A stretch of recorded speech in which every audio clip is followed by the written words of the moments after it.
Hello guys, meron ako ditong dried fish. Nabili ko to from my sister. Ito ay bali 20 pesos.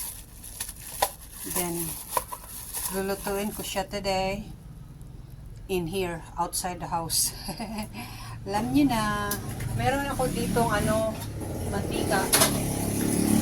Nagluto ako kanina ng isda. I-recycle ko yung oil. Look at my pad, it's so dark. Because, iwan ko kung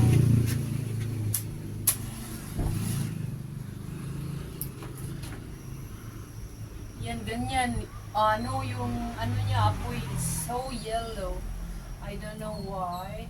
Maybe luma na to. Luma na talaga to. Kailangan ng palitan. Kaya ako nagbablog para makabili ng bagong lutuan.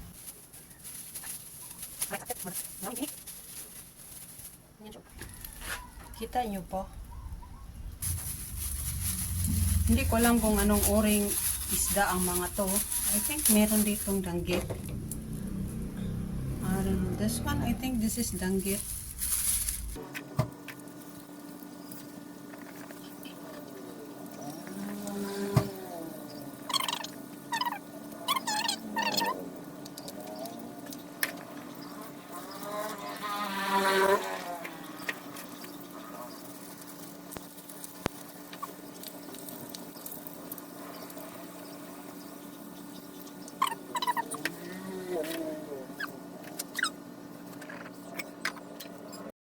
Next naman ay magsaing tayo.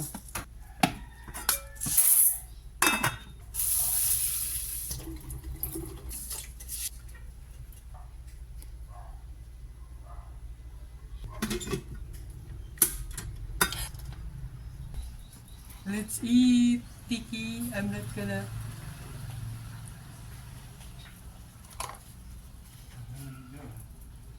What did you do with my crabs?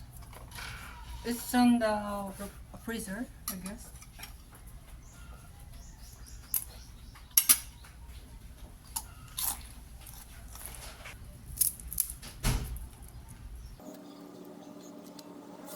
Ubos ng kanin, guys. Ito na lang natira.